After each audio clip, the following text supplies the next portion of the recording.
This week on The Startup Life. They have two options at that point. They can open their mind and unbundle their current thinking and understanding about something, or they can say, this doesn't make sense to me based upon how I've been trained. All right, Startup Nation, so let's take flight with Brendon Lundberg, President and CEO of Radiant Pain Relief Centers. The Startup Life begins now. 7, 6, 5, 4, 3, 2, 1. You'll never have the sacred stone.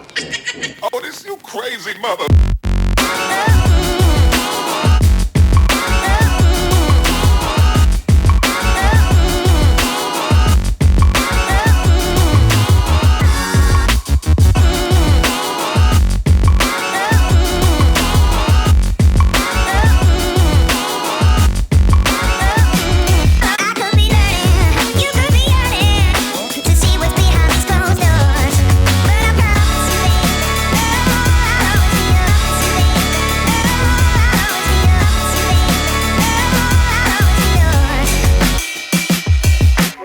Hey Startup Nation, do you enjoy the startup life?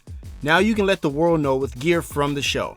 Choose from the Label Yourself, Make Your Own Luck, and Making Money t-shirts to tell your story of your path of entrepreneurship. Click the link in the show notes to purchase. All right, Startup Nation, so I hope you're ready to receive some value today. We got a special guest in the building today. We have Brendon Lundberg of Radiant Pain Relief Centers. How's it going, Brendon? Super, Dominic. Honored to be here and happy to be chatting with everybody. Awesome stuff. Awesome stuff. Are you ready to pour some knowledge in the Startup Nation today? I'm ready to do my best. Hopefully it's a value to everybody. Awesome stuff. Awesome stuff. As always, my name is Dominic Lawson. This is the Startup Life Podcast, and it is powered by the Binge Podcast Network. So let's set this thing off right, Brendon. Tell us your story on your path of entrepreneurship. Well, I think I've always wanted to be an entrepreneur. In high school, I started a record company. If you could call it that. I mean, I had some buddies that were, making some music and, tried to help put that out to the world and put on some concerts. And I loved it. I played in bands in high school and in my 20s and loved every aspect of that, like the creative process, the organization, the marketing, the leadership. I loved every aspect of it. And so it's kind of been in my blood and, went through college, got my MBA. And most of, in fact, all my jobs have been with small companies, and was fortunate to work with a couple, basically startups as a very early employee and see those companies grow and become successul. And, that was a motivation for me to say, I love the energy of a startup environment, building companies, and I want to do that for myself. And at the same time, seeing an opportunity to maybe do it my own way, to do it with my own spin and maybe treat people a little bit differently along the way than sometimes I felt like I was treated. So all that was my catalyst for wanting to be an entrepreneur. Gotcha. I hear that. Now, let me ask you this, man. What made you get into the chronic pain management space? Because I think that's kind of interesting. Well, the truth is I saw a business opportunity. I identified this technology that's central to our business. And it was really, the opportunity to build a company and to solve a problem that drove that. I'm a chronic pain sufferer myself. Even though my pain is quite mild compared to most of our clients, it gave me some sort of insight into it. But I can tell you that over the years of building the company, my why has certainly changed, and it's become much more meaningful. If it's just about making money, I would have quit a long time ago, because the startup experience has been for us slow and arduous and challenging, and certainly not an overnight success. For sure. This path is definitely one of a slow, winding road, is it not? Oh, yeah, that's an understatement, I think, for sure. Yeah. For sure. Thank you for sharing that. So let's get right into it, man. Now, you wrote a book, Radiant Relief, A Case for a Better Solution to Chronic Pain. Before we dive into the book a little bit, let's Startup Nation know the process you went through in writing this book, because there are many out there who are thinking about writing a book, but they're not really sure what to expect. Try to share some knowledge on that a little bit, if you would. Yeah, I would encourage anybody that has a book in mind, or this kind of, eating at them a bit, to sit down and just get started with it. I wrote Radiant Relief mostly on airplanes and in hotel rooms, between events and travel and meetings and things like that. And it came out. It came out pretty well. And in fact, I got, I think, another book that's percolating inside of me that's ready to come out here pretty soon as well. And I think it's an important process. For me, it was very much a release. I wanted to tell our entrepreneurial journey. I wanted to tell a little bit of the thinking that went into building the company and set the stage for how we intend to grow. Chronic pain is a very enormous problem. It's a very human problem. There's not a single person on earth that doesn't experience pain in some form. It's both metaphoric and literal. And so, the subject matter of pain is one that's covers a lot of different ground. And what we're doing with Radiant is really addressing the pain problem in a completely novel and different way. And so, and we're building clinics. And so that none of that can happen overnight. So I really felt like the book was something I wanted to produce, to put out there, to set the stage, to educate people, and to try to create some awareness around what we're doing to help accelerate that process. And fortunately, I was really honored when Inc. magazine wrote about the book. They called it a manifesto and an epic example of how to create a movement, and which is just, a real honor and humbling, but it is exactly what we intend to do. It is our manifesto, and we do want to create a movement, and how we create a movement is by winning hearts and minds, and the book plays a key part in that for us. For sure. Thank you for sharing that. And Startup Nation, you can purchase that book on Amazon. However, a little birdie told me that you may be able to get that for free. You know anything about that, Brendon? Absolutely. Yeah. If you go to radiantrelief.com/free-book, and I think we can get you a link, Dominic, you can put on the site. But I'd love to give that book away as a free digital download for Kindle for the e-readers out there, or PDF if you prefer it, and happy to share the story. For sure.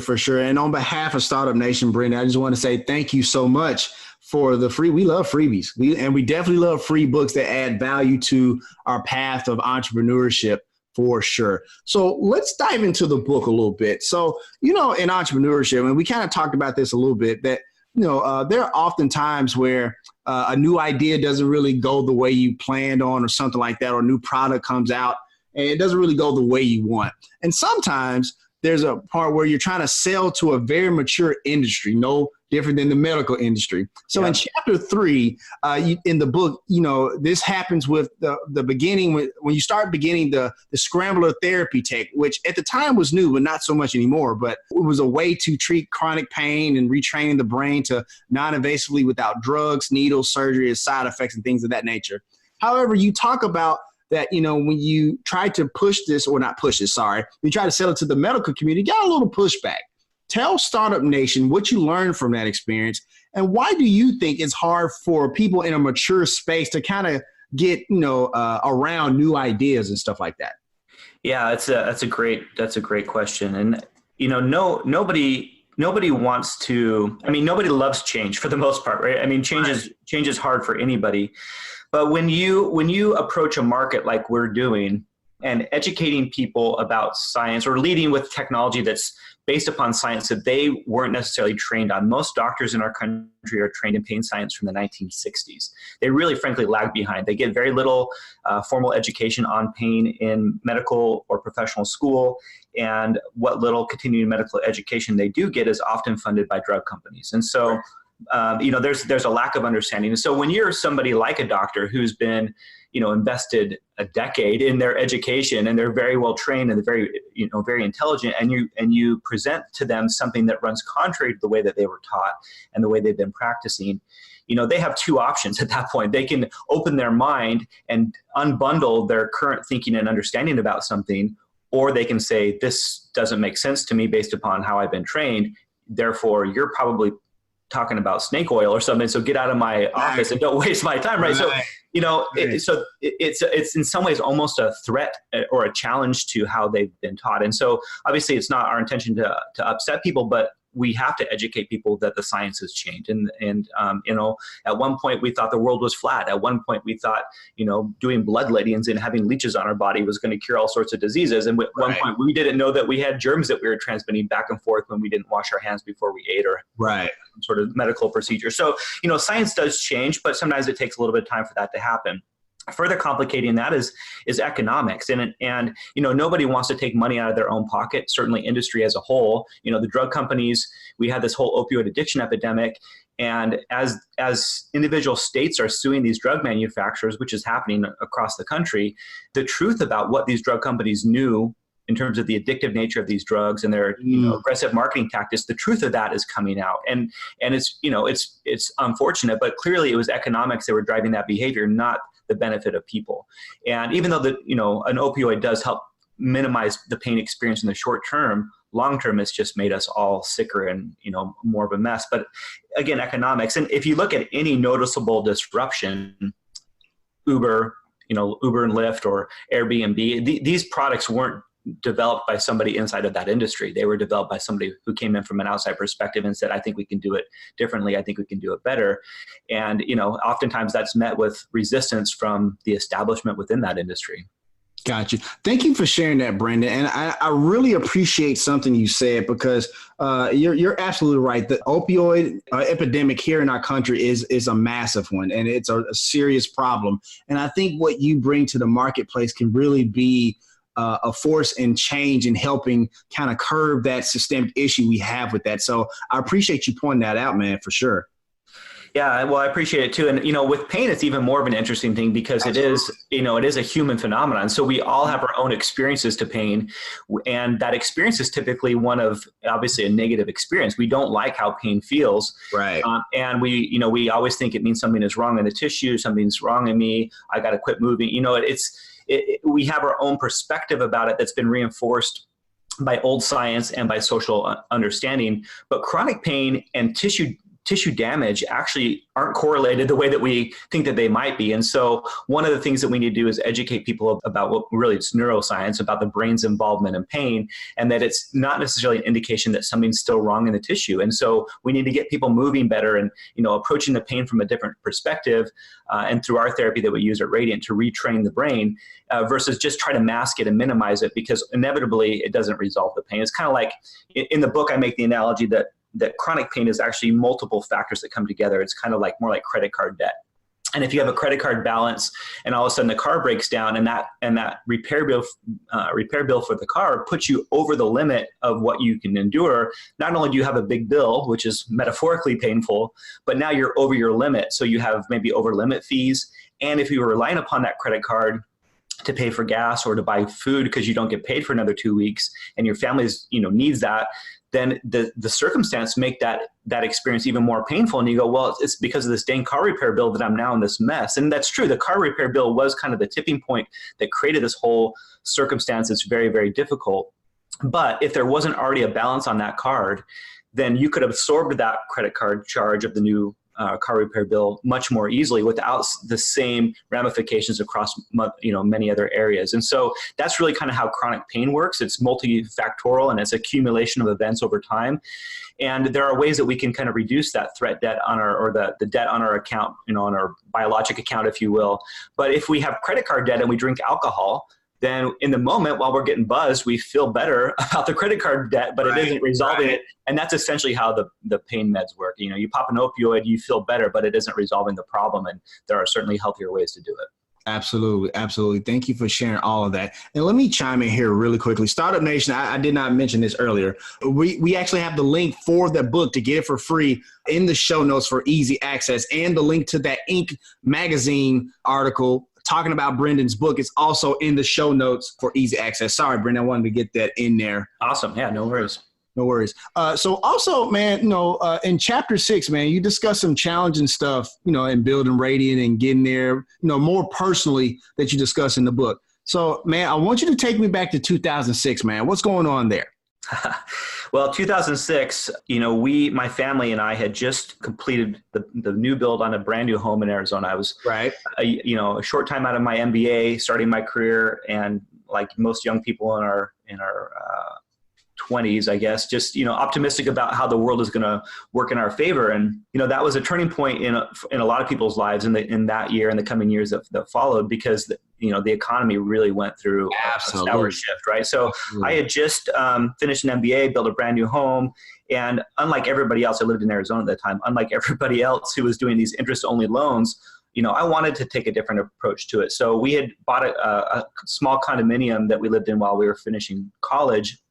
And with the market values going up, we had a lot of equity in that home. So we sold that condo and, paid off debts. And I put a huge deposit on this house that we were going to build, that we built. And the idea that we would, hopefully have a 15-year fixed mortgage and pay the house off sooner and own it outright. So all my cash was tied up in this house because I was looking at it as a long-term thing. Well, for a variety of circumstances, we decided to move from Phoenix to Oregon, Mm-hmm. and found a home here to buy, and went forward with buying the home, thinking that we had the house in Arizona sold. And long story short, we ended up with two houses, both of which were becoming increasingly devalued by the moment over the years that followed, and found ourselves, exhausting all of our savings, going into credit card debt, just keeping food on the table, trying to, pay two mortgages that my income at the time could really only sustain one. Right. And, it was just a tough life circumstance that I certainly wasn't alone in that. Many people went through these difficult times in, 2007, 8, 9. And ultimately it led to, the only way out of it was personal bankruptcy. And, that's a humbling experience when you have you as the kind of primary provider to a family, when you're not doing a good job of that, and the whole financial stability of your family is called into question. It's a humbling experience in pretty significant ways. Yeah. Pretty dark time for me. Hey, Startup Nation, I want to chime in and really go a little deeper into bankruptcy because Brendon brings it up on his path to entrepreneurship. Look, in 2008, Brendon and many others filed for bankruptcy, like he just said. But I imagine, Startup Nation, there were even more people who could have benefited from using that tool. And I say tool because that's what it is. Bankruptcy is a tool that was written in by Congress to use at your disposal. It's something that you leverage. Bankruptcy is not this taboo thing. It's not something you have to run from. And I get it. There's an emotional and social stigma that comes to it because filing for bankruptcy seems to suggest like, oh, I messed up my finances. Oh, I'm not a responsible adult. And that is the furthest thing from the truth. We hear about celebrities and superstar athletes filing for bankruptcy all the time. And guess what? They're usually still rich. It's just a matter of getting everything in getting all your affairs in order, getting all your bills and stuff, in a centralized way to where you can kind of manage them. That's all you're really doing. Bankruptcy is a tool that allow you to kind of reorganize everything so that way it can be more manageable to you. And Startup Nation, look, there are some things about bankruptcy that will affect your financial standing. There is a financial stigma to bankruptcy. I do get that from this, you can't apply for new credit for a car loan or something along those lines. And I get it. But that is a small inconvenience when you look at the larger scope of things. When you look at the larger scope of your path to entrepreneurship and you think about what you're trying to do on your path, in your business, in your company, or however you want to look at it, using bankruptcy could be a tool that could really not only reshift and refocus your plan, but also propel your path to entrepreneurship. Let's get back to Brendon. I imagine. But in that dark time, quick follow, in that dark time, Brendon, what did you learn about yourself, man? What did you learn about like the willingness to withstand, that personal endurance? What did you learn about yourself? Well, Dominic, that's the life lesson in it. I would think is to learn that money isn't what matters. I hear that. It's family, it's relationships. And, we all bust our tails in our jobs or for building companies or doing what we're doing, to make money. That's what capitalism is. That's what business is. But at the same time, it's not about just doing that. It's about what it means to be able to provide and take care of the people that we love in our lives. Right. And so, when you have the ability to give financial stability to your family taken away, but your family still loves you and they're still with you, you realize that it shifts the perspective on that experience a little bit, right? And, it's not about, the glam and, even the comfort. The comfort's helpful, but at the end of the day, it's the people, it's the heart, it's the love that you have in your home that makes it the home. It makes it your family, it makes it those relationships, not how much money's in the account or, what kind of car you're driving or whatever. For sure. Thank you for sharing that. And I appreciate you also for that transparency and sharing that journey with us, man. That's powerful stuff. Thank you. And, obviously I do talk about it in the book because I wanted it to be a personal journey. And that obviously informed my approach of how I build the company. And I think there's some parallels to a chronic pain sufferer, because pain, much like, the financial downturn in a market or loss of employment or, the need to file bankruptcy due to various factors, like it robs people, and it isn't necessarily something they chose. It isn't necessarily something that they, sought out by any means. Right. And I think there's a parallel there because, again, pain is very metaphoric. We talk about pain in selling environments and, in a variety of different circumstances. And I think I wanted my story I want people to know that my personal journey and my own struggles helped inform the way that I look at how we're building Radiant, because at the end of the day, we're all human. We all face difficulties. We all face struggles. And it's in the community with other people, whether family or friends or so appropriately like we have at Radiant, that really matter, I think, at the end of the day. Gotcha. Thank you for sharing that. Let's shift gears a little bit because, I think entrepreneurs are lifelong learners, always engaged in professional development, things of that nature. So when you hear the phrase or the term professional development, what does that mean to you? What are you learning now? Are you listening to podcasts? Is there a certain book that you're reading now? What are you learning right now, Brendon? Wow, that's a great question. Yeah, my entrepreneurial journey has been one in which I've simultaneously invested very heavily in my own personal development. I've been in a couple different masterminds and network groups that were, big investments, but, allowed me to surround myself with other really bright, creative people and to really challenge my own internal thinking. One of the thought leaders that I've been most drawn to and follow is a guy named Brendon Burchard.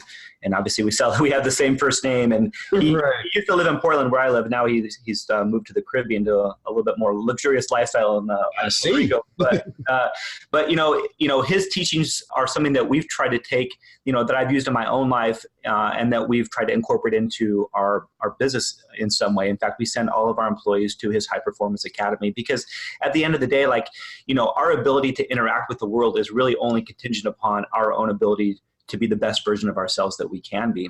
I hear that. So, and certainly in a care environment, when our job is to help pull somebody out of the depths of despair and discomfort that they're living in chronic pain, we want ourselves to be as healthy, personally as we can, in our own awareness of our energy and our perception. We've probably heard the phrase that we don't see the world as the world is, but we see it as we are.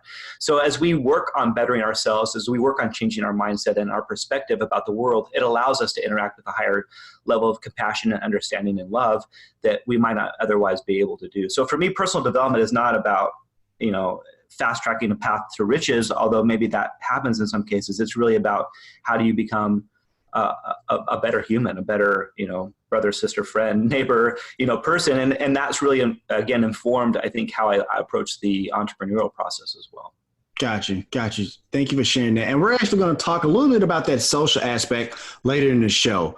But Brendon, for right now, because you're basically in the healthcare space, right? And yep. When you talk about healthcare, depending on who you talk to, they have good stories, not so good stories, this and everything in between. So let me ask you this: being in the healthcare space, what is the state of healthcare in your opinion? Well, to be honest, the industry is a state of not healthcare. It's the opposite of healthcare. It's okay. Medicare, right?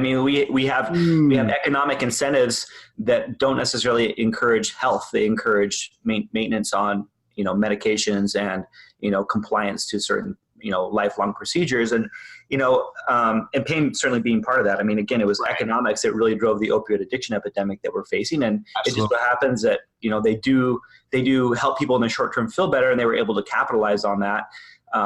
But it was approached from an economic perspective, not necessarily from a do no harm, help people feel better perspective. But I think, and in the book I talk a little bit about this, but I think that we as individuals, we've kind of lost sight in some cases about our own responsibility to understand our bodies and to manage our own health. We get in schools just almost zero, health education, almost no physical education anymore, no PE classes, no nutrition classes. And so, as a nation and really as a world, as more and more of the world kind of follows the American lifestyle, we're as a whole fat and sick and unhealthy and disconnected from our minds and bodies. And, and that's a contributing factor to the large pain problem that we have. And I think that, there's something that's very empowering to our clients and to anybody who realizes they can take their health back through better lifestyle choices and decisions. It's a very empowering experience to do that, And, but it's not easy. It's not easy to say, I'm going to eat better and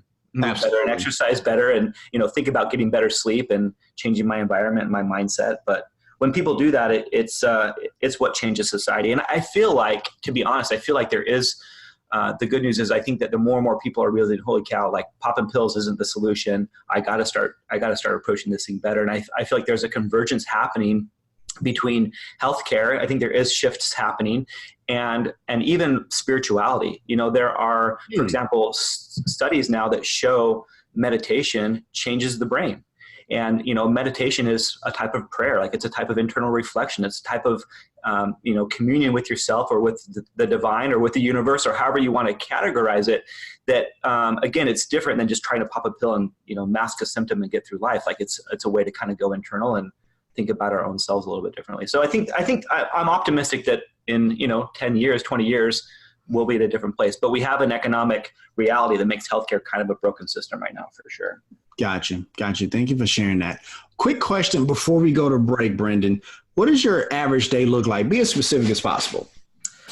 My average day is pretty dynamic, to be honest, because the business is small. So, it often requires different things of me, but I always try to start the day first with my mindset. I wake up in the morning, typically pretty early, some days earlier than I'd like, just because my mind's working throughout the night, it seems like. But I definitely hear that one. Get going and just try to frame, even if I don't get out of bed, just kind of lay there for a few minutes and kind of think about my day, think about how I want to interact with the day. Like, what kind of energy and perspective do I want to bring to the day? What kind of challenges am I going to, likely encounter? What kind of disappointments am I going to encounter? And how am I going to show up to those, right? How am I going to choose to be present to them? Next is exercise. I try to exercise daily, typically in the mornings. And I found that, just helps keep the stress at bay, helps keep the body moving better. And there's a lot of studies now that show that daily exercise or regular exercise not just helps us physically lose weight, be stronger, all that, but it actually improves the brain. It improves cognitive functioning. It makes sleep easier. And so, that's how I start the day. Then every day can be different. I mean, my primary job right now is raising money for the company. Gotcha. And we're, that's an onerous process to talk to investors and follow up. And, sometimes it's individual, sometimes it's, organizations. Right.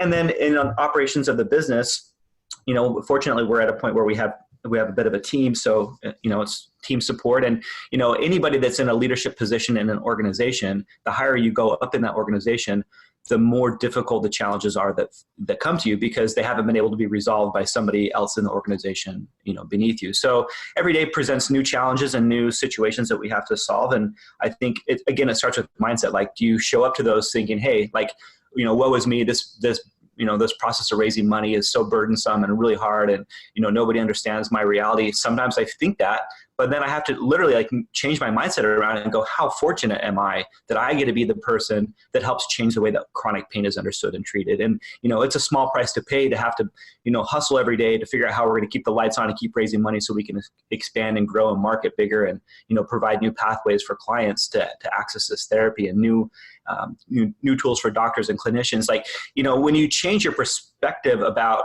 what is a difficulty in the day, and you kind of gamify it in your own way, or you just approach it like with a sense of gratitude and appreciation, then the energy and the experience around that changes so much. So I guess at the end of the day, that's my message, is like, really focus on the mindset about everything you have to do. And no matter what it is you're doing, if it's a mundane task or a very complicated task, your experience to that and with that and the outcomes from it will be better. Awesome stuff.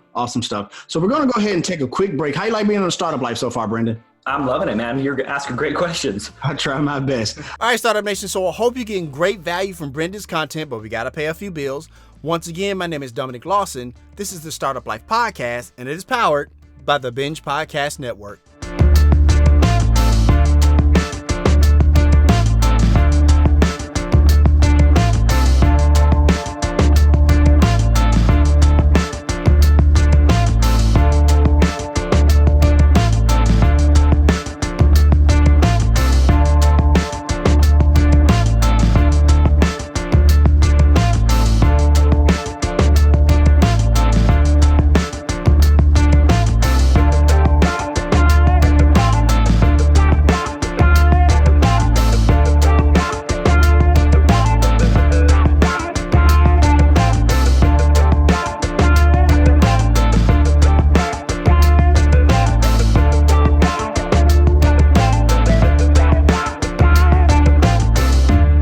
Hey business owner, the Startup Life reach is growing. Wouldn't you like your business to grow with it? Reach out to us to advertise on the Startup Life. You can reach us at 901-857-4818, or you can email me at dominic@askalsolutions.com. I mean, don't get me wrong. Like, this is a great music to have break on, but wouldn't this break sound a lot better with the same music, but your business being advertised on it? Need more content from the Startup Life, you say? You can now sign up for the Startup Life All Access Pass on the Binge Podcast Network's Patreon page. There is exclusive content written by yours truly, video content where I share even more of my business philosophies, and whatever crazy content I can think of out of that crazy head of mine. And at only $5 a month, yeah, $5 a month, this is more content for you, Startup Nation, to really get ahead of your competition. So instead of upsizing that meal at your favorite fast food joint, you can now invest in yourself on your path to entrepreneurship. Click the link in the show notes to sign up. All right, Startup Nation, so let's continue. So, Brendon, tell us a little bit about pain relief centers. You're based there in Portland, Oregon, correct? Yep, we're here in beautiful, sunny Portland, Oregon. All right, so tell me a little bit more about Radiant Pain Relief Centers. Yeah, so, prior to starting Radiant, I'd spent a few years trying to sell this technology, which is central to our business, to doctors and clinicians. And, my background has been spent in healthcare-related business, and that's taken me from the back rooms, the accounting offices, to the surgery rooms, to client interactions, to helping doctors be able to market and operate their businesses better. I've had the fortunate reality of seeing healthcare from a lot of different angles and perspectives, even though I'm not a clinician myself. Right. And so, I was just prior to starting Radiant, head of sales and marketing for another startup medical device company. I helped them bring a technology to market. I ended up leaving the company and became a distributor for them. And as a distributor, I started looking for other products to add to my portfolio, if you will, and heard about this device that's now central to our model, which is known in the medical literature as scrambler therapy. Right. And so I began to put some of my own time and money into promoting it, but found that doctors, again, they didn't understand it. Most are trained in science from the 1960s. So when you talk about the brain's involvement in pain, that you can retrain the brain, they kind of look at you like you have three eyes. And, many times would just tell me it sounds like snake oil and get out of their office. And so was surprised at that. And then the few doctors that said, okay, well, this sounds interesting, tell me more. At the end of the day, there was frankly an economic disincentive in most cases for them to adopt it. High cost of equipment, a lack of insurance coverage. They don't really know how to market it, integrate it, make it useful on a consistent basis. And so the wheels started to turn in my head is to solve this problem in a different way, because I saw an opportunity with a therapy that seemed to work very well, that was safe and consistently effective, and to a market problem that's enormous. In the United States, over 100 million people have chronic pain, which is more than cancer, diabetes, and cardiovascular disease combined. And even though at the time the opioid addiction epidemic wasn't as omnipresent in the media like it is now, and so much in everybody's conscience, it was there. Like those of us that were in healthcare, we saw that this is not the solution that's going to solve this problem. In fact, it may be making it worse. So I saw an opportunity, and I just said, well, let's think about this differently. And instead of trying to sell a technology to a doctor who doesn't understand it and for whom there's an economic disincentive, what if we approach the consumer? Can we build a consumer business? And so the analog to that, and just to keep it simple, is Starbucks. Starbucks has fundamentally changed society. They changed the way that most of us experience and value coffee, the role that it plays in our lives, how much money we spend on it, et cetera, et cetera. And they didn't do that by selling a better coffee product to the local diner or cafe. They did it by creating these stores, and the stores create an experience. They create, a brand that becomes scalable, and that experience, that consumer engagement that's happening there, and the brand consistency from location to location have enabled Starbucks to scale and to grow the way they have. And so that's what our vision has been. And there's some other changes coming to the company that I can make some other analogs, and analogies to that I think are very exciting. But I'm not quite ready to make those public yet. So. But anyway, I think you just have to start saying, like, if you have a solution, if there's a problem and you have a solution to it, what are the ways that you can keep learning? And I think it's through failure. It's through getting running into dead ends and, hitting cul-de-sacs and getting your teeth knocked in a little bit here and there to really say, A, is this something worth fighting for? B, can we keep learning? Can we learn from our failure and keep getting better every day? Gotcha. I want to go back to something you said earlier in the show when you talk about that mental health piece and how we as a society are starting to understand the importance of that. I'm glad you pointed that out, because it's almost as if, and I'll ask this as a follow-up question, it's almost as if mental health is starting to become just as important as physical health. What do you think?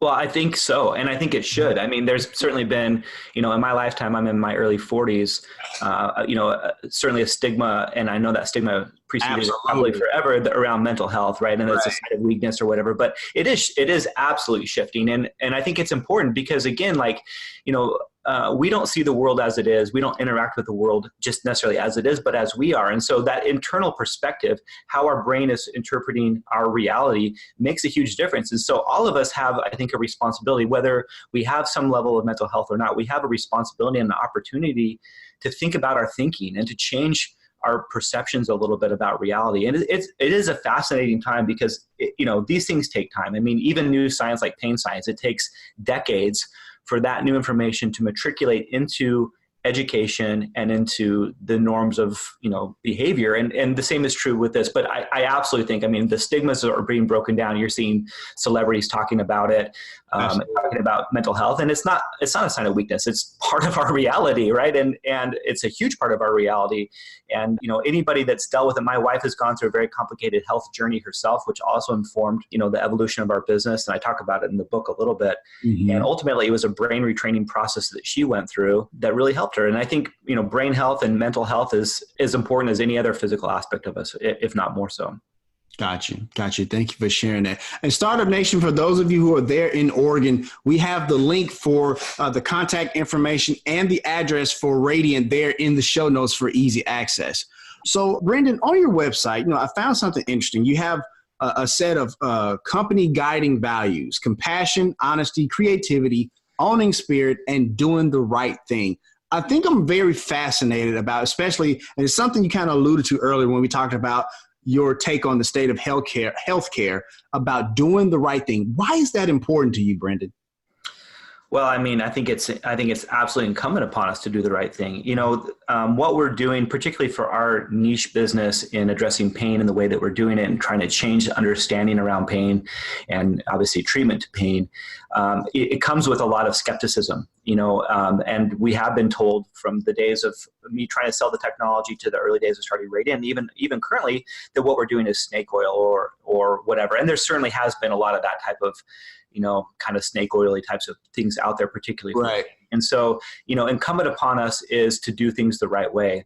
And what, you know, when we talk about that to our clients, and each of those value points is discussed with every client that comes to the door. That I want every patient, every client that comes to us to understand that these are our guiding principles. We talk about them daily. We talk about them in our training. We talk about them ongoing with our employees, and we talk about them with our clients because they're not just words on the wall. Like they are our guiding values.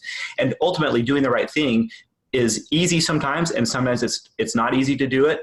We've certainly had some financial complications because we've said we want to make this affordable, accessible. We think that's part of doing the right thing. We tell clients, if you aren't satisfied, if you aren't seeing results, then we let you out of the financial obligation that you commit to when you come to Radiant, because at the end of the day, that is doing the right thing, right? And yeah, I mean, I think it's easy to say it. It's sometimes harder to put it into action, into practice, but we really try hard to do it. And it was important to me to frame those guiding values even before we really started to build the company. Gotcha. Thank you for sharing that. And I think it's important. And thank you for sharing it, because I wanted to share with Startup Nation that it's very important, especially in certain industries like healthcare, to have those type of values and to have those type of an ethos, if you will. Because when you're dealing with the public health and of people and stuff like that, you know, it's not the same as like selling a toy or some type of other service. You're trying to help people, and I think having values like that is super important. So I appreciate you sharing that for sure. Yeah, and I think, I mean, certainly it's critical in healthcare because it's very human. It's very, you know, emotional. It's like people's lives. But at the same time, any business, I think, benefits when the founders, the leadership of the company, sit down and talk about and think through and put into action what are their values that guide their behavior and guide their conduct and their interactions. I mean, I think it's really critical. I hear that. Thank you for sharing that. And so, you know, tell us about, you know, your amazing team at Radiant. There's you, there's Mark, there's Kurt, and there's Doc Melissa, man. Tell us about your team there at Radiant. Well, we have an amazing team you know, frankly, we have a bigger team than we need for our current clinical operations. Gotcha. But, okay. But I actually want to start with the clinical staff because, you know, these people are changing people's lives every day. When a client comes into us, and they've been in such severe pain that they can hardly stand at the kitchen sink. They can hardly function. Many can't work anymore. Barely get out of bed. They're on medications. Can't be intimate with their companion anymore. Like there's just so much that pain has robbed them from. Right. And so what we try to do very first is to interact from a level like those guiding values, a level of compassion and understanding and connection. Many chronic pain sufferers, after years or decades of living in pain, they have had increasingly negative experiences with healthcare providers because those doctors have run out of options to provide to them. And so everyone's kind of thrown up their hands. And at the end of the day, either implicit or explicit is this idea that it is that person who's suffering in pain, it's their fault. And that then it becomes this emotional component that adds even higher level of discomfort and difficulty to an otherwise already difficult experience, right? So we first start with a team who's phenomenal. I mean, our clinical care staff at our centers are unbelievable at connecting with people, helping them understand the most recent pain science, helping to rekindle hope. And we design our process to talk to each client about their definition of success. What is their why? Why is now an important time for them to get out of pain, to reclaim their life? What are they fighting for? And, doctors don't talk to them about these things, but we do, because when somebody has a why that's bigger than the pain, it's going to help them move forward through this process of unbundling the pain, right? If without that, it's like, just mask it. I just need to get on with my life. But we have to help them kind of step backwards sometimes to do that. So the team is amazing at the clinic level. And part of the reason we've invested in things like High Performance Academy is because we want to just continue to perpetuate that and to attract that and to retain that type of compassionate individual in our centers. And then I'm fortunate at an executive level, I can be accused of many faults, I'm sure, but nobody can say that I haven't done a great job of surrounding myself with people who are better and smarter than me. And I think that's a really key thing to anybody that wants to be an entrepreneur, is surround yourself with people who are going to challenge you and make you better. And I've done that. My co-founder is a Harvard and MIT trained physician, Dr. David Farley. Right.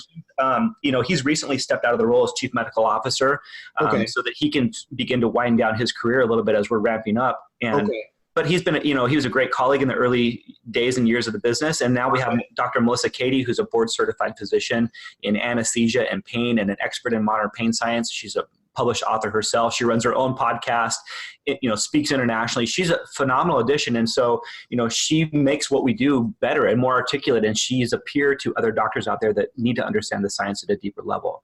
Then you have, our financial officer, managing the books, managing the accounting, building pro formas and finances and reporting back to shareholders. Like, that isn't something I want to spend my time doing. So God bless Mark for having a passion for that.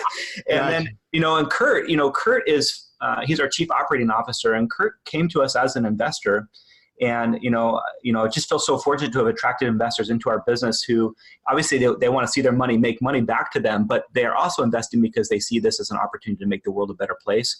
So Kurt wrote us a big check. He came on as an investor. And as we got to know him, he's an experienced multi-center operator. He was a successful franchisee for a business that grew over a decade and then sold.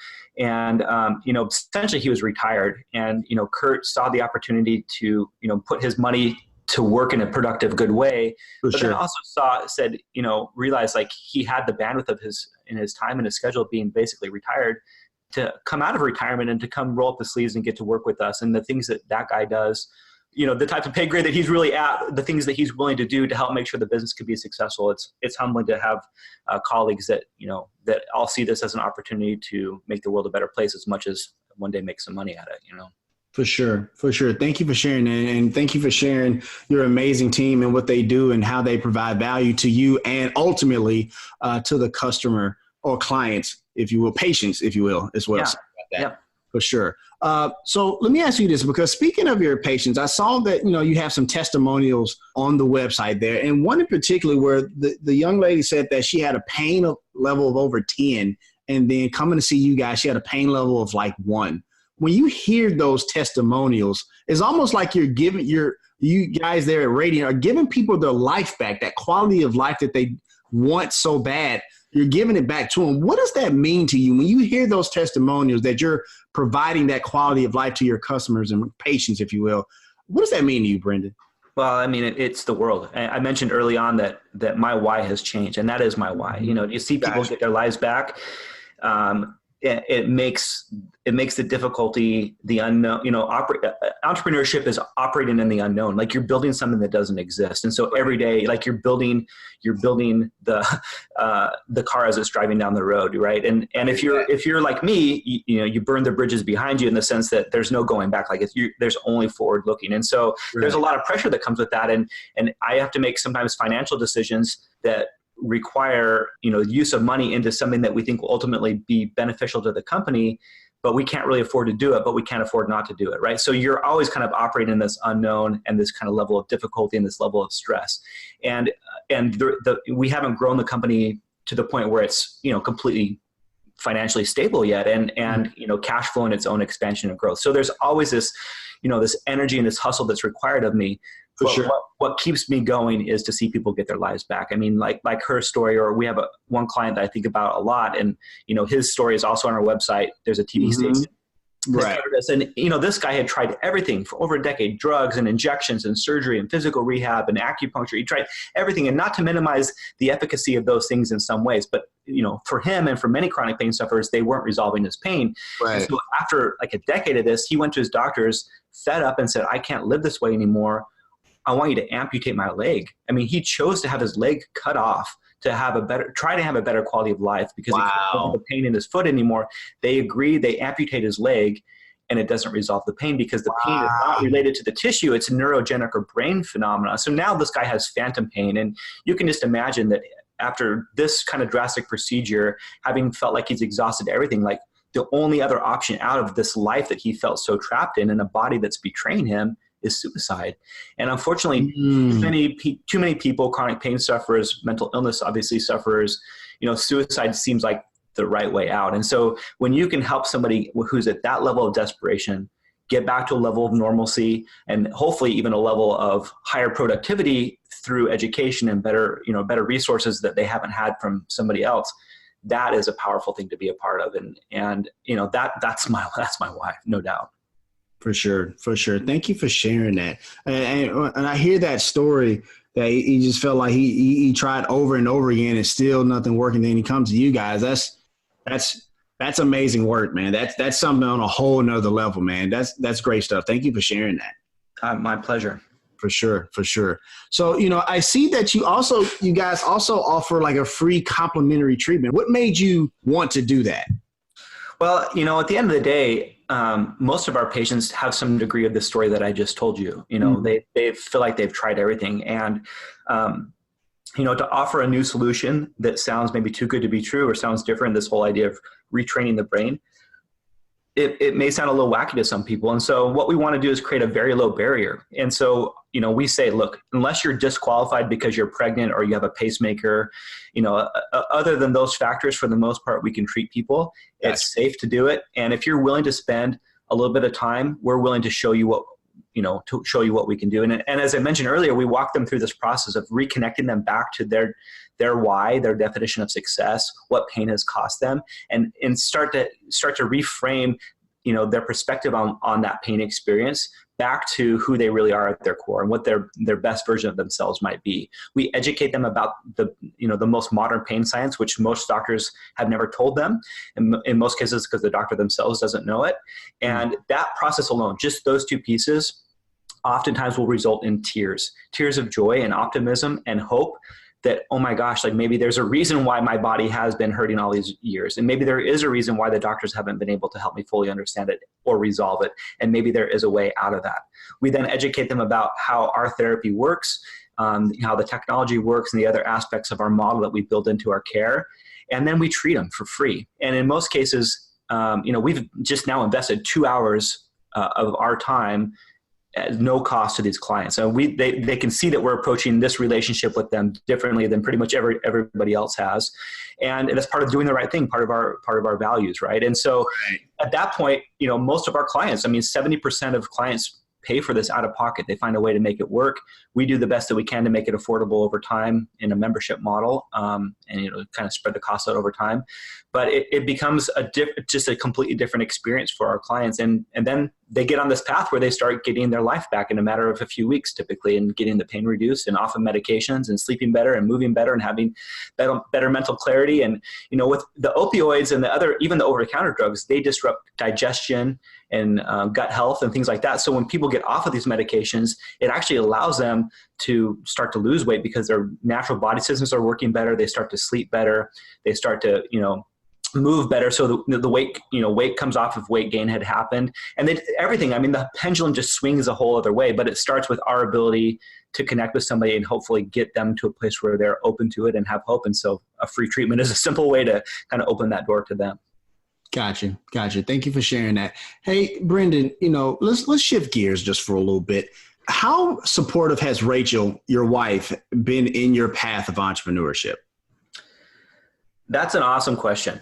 No one, I've done a lot of podcast interviews. No one's ever asked me about Rachel, so that's pretty flattering. Yeah, she is an angel, and it hasn't always been that way. We've had our fair share of financial difficulty, and as I mentioned before, the bankruptcy and other employment circumstances that in the past haven't worked out as favorably as we thought they would be, and so, like, when I say I'm going to not have an income anymore and I'm going to start a company, that's a tough pill to swallow, right? And the stress of entrepreneurship is not isolated to the entrepreneur themselves. It does translate into the home and into the spouse in particular. And so, having a companion who is truly a partner. She's engaged in this. She's a sounding board. She's a champion alongside with me, has made the difference. And if I had a different companion, it would have made this already hard, process so much harder. And if you have a spouse that, everybody has to approach it from their own personal reality. But if she was like,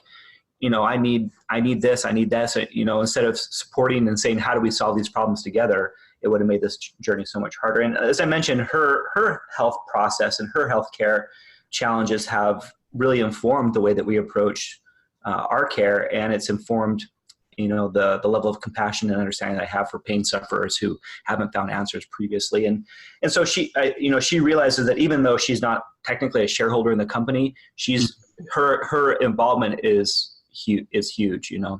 Yeah. Gotcha. I was actually going to ask you that because I saw that she's a yoga instructor. So I was curious if you guys ever collaborate on a business entity at any point at all. Well, forthcoming is going to be an online education around how to use yoga in a safe and effective way. Her yoga approach is she's worked a lot with physical therapists. She's trained in very specific types of yoga, and she actually trains and certifies other yoga teachers in what she calls alignment-based yoga. So this is yoga that's all about how do you prevent injury and reverse injury if you've had it. And one of the things that happens for chronic pain sufferers is that, the nervous system's job, I have to unbundle the pain science just a little bit, but the nervous system's job is first and foremost to keep us alive.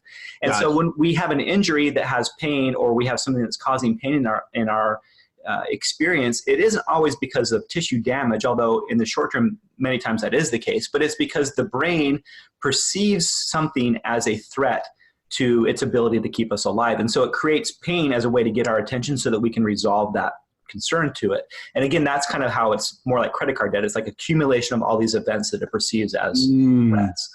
And so part of its ability to keep us alive and keep us safe is that it has to create input about our surroundings. So the eyes look and see the landscape, the vestibular system, which is the organs of our inner ear.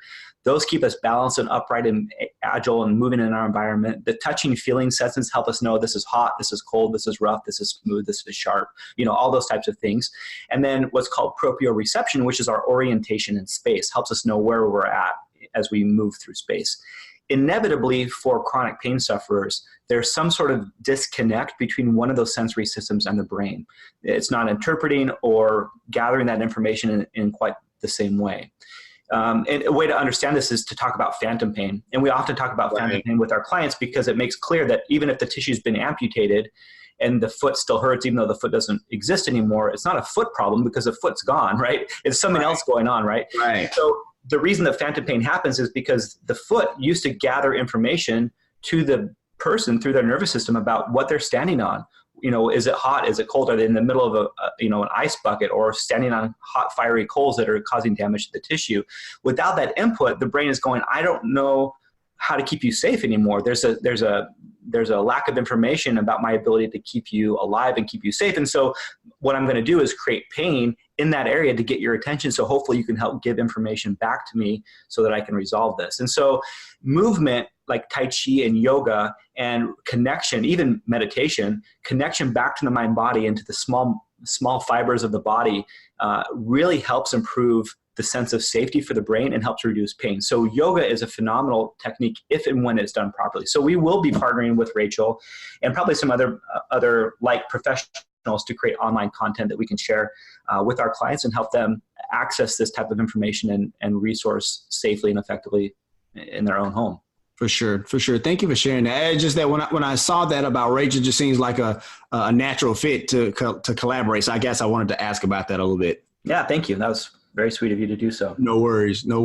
So, I know many entrepreneurs, have social causes that's important to them and stuff like that. And Brendon, I saw that you got involved with Mission 22. Now, StartupNation, Mission 22 is a nonprofit that combats the ever rising veteran suicide rate. So, Brendon, what made you get involved with Mission 22, if you don't mind me asking? Well, obviously there's so many vets in our country that are coming back with physical pain and emotional pain. For sure. PTSD. And it's something that's on, a lot of our mind for sure. The founder of Mission 22 is a combat veteran, multi-tours and, phenomenal guy. His wife actually came to us as a client and, we got to know her in that interaction and that opened the door to this opportunity to be able to collaborate. And we're in the process of, deepening that relationship and trying to get inroads in with the VA and other institutions so that we can help serve this vet community that's, in physical pain beyond what is, many of us experience because of their sacrifice and service for the country. And the truth is popping a pill, even if it's masking the problem, is inevitably going to make it worse. So if they are dealing with PTSD or other emotional components, the drug interactions that those cause could make them worse. And so we need to help them find solutions that are safer and better. And so Mission 22 and the vets are a key market that we'd like to serve and create deeper inroads with. And there are others as well, but that's certainly kind of the most prominent at this point.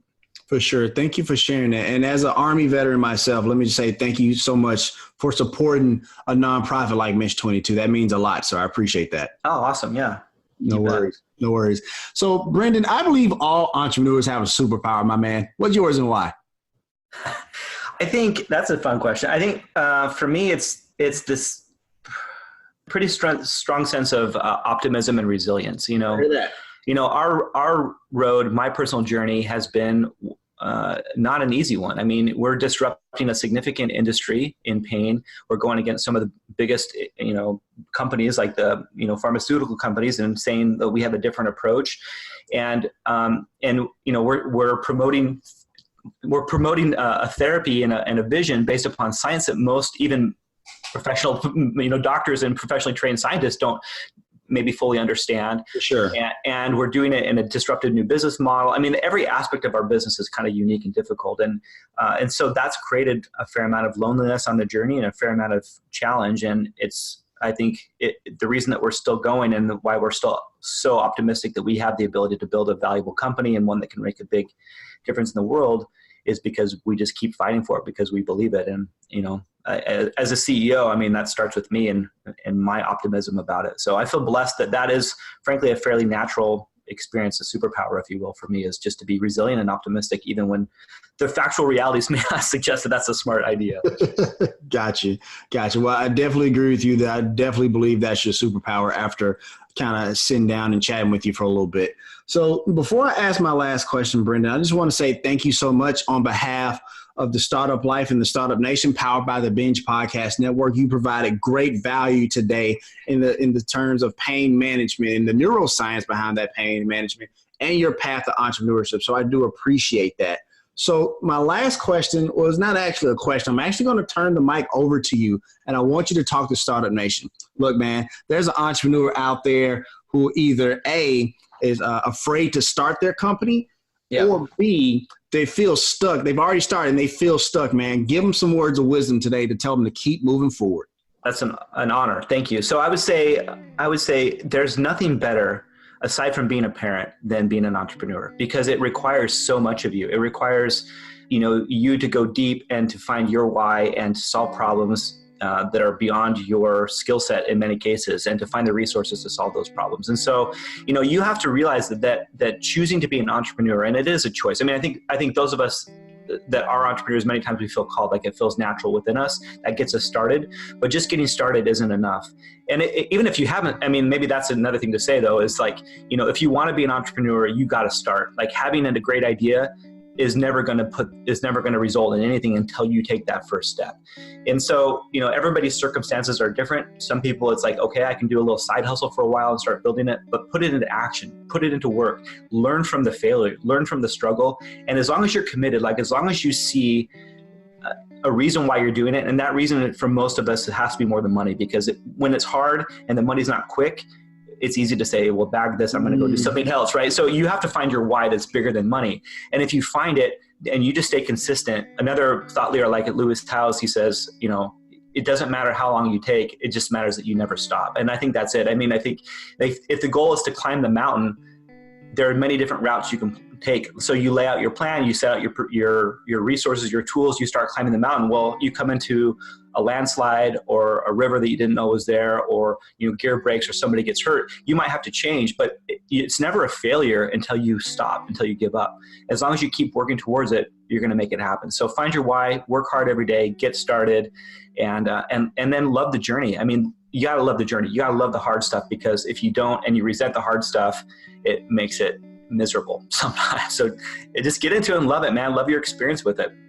And be grateful. I mean, those of us that choose to be entrepreneurs, like it's a rare school. And like I said, I think aside from being a parent and, creating human life and being able to help shape that person's existence and their reality, there's nothing better than building something that doesn't exist and putting it into the world to hopefully make the world a better place. I hear that. Thank you so much for sharing that. And that's going to wrap up this session of the Startup Life. Brendon, thank you so much. You have provided amazing value for Startup Nation. Did you like being on the show? Yeah, Dominic, it was a lot of fun. I really appreciate it, brother. And I do hope that it was of value to anybody else out there listening. It absolutely was, my friend. All right, Startup Nation. So here's my final take. I love Brendon's story because on his path to entrepreneurship, two things really come to mind. The first one is this.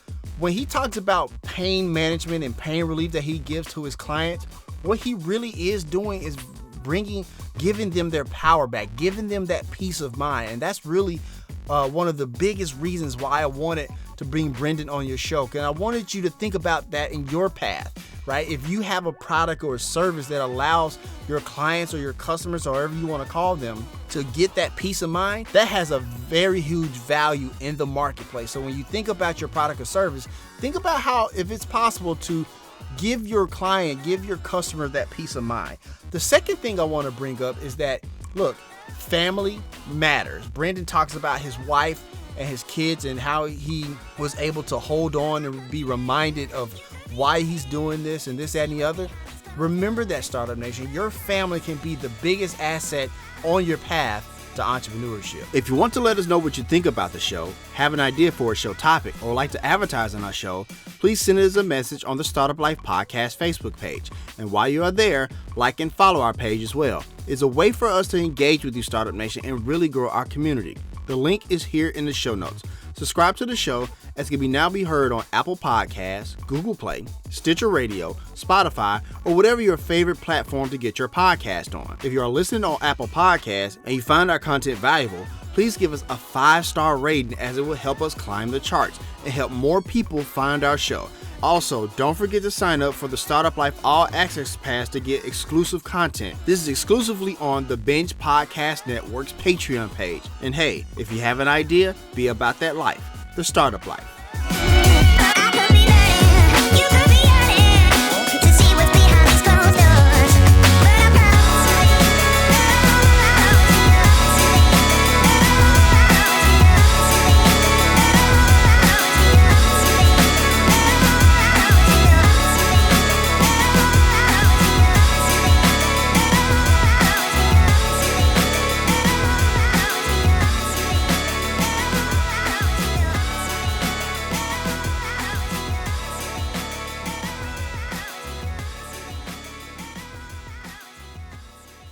What up, Startup Nation? You here for that extra content? What I don't want to give it to you this week. You know I like you, so I wouldn't do that to you. Here you go. When a client voluntarily shares that I was able to help them, or they send me a referral to a trusted friend or family member, I take that incredibly seriously, because it's the work they've done. I've simply maybe created space for them to see those opportunities, or I've helped them, discard some of their stinking thinking to be able to free up that part. But they've actually done the work, and that they're so grateful and so appreciative. And when someone really does take the time to put something in writing, it's just incredibly humbling, because I'm just a regular person. I'm an entrepreneur who struggled as well. And so when I'm able to share that, and I'm able to maybe dull the edge of the pain for them, or remove some of the pain they've felt because we come up with a new strategy or a new concept, or get them to hire a new employee, or get them to get rid of a toxic employee, the reward is so incredibly rewarding. It's really hard to put into words. That StartupNation is my good friend Todd Palmer, a six-time Inc. 5000 honoree. So if you want to get that episode as soon as it's available, go ahead and subscribe to the Startup Life podcast on your favorite podcast platform. So that way, when that content with Todd is available, it'll be right there waiting for you. But until then, Startup Nation, get out of here. You got a company to grow.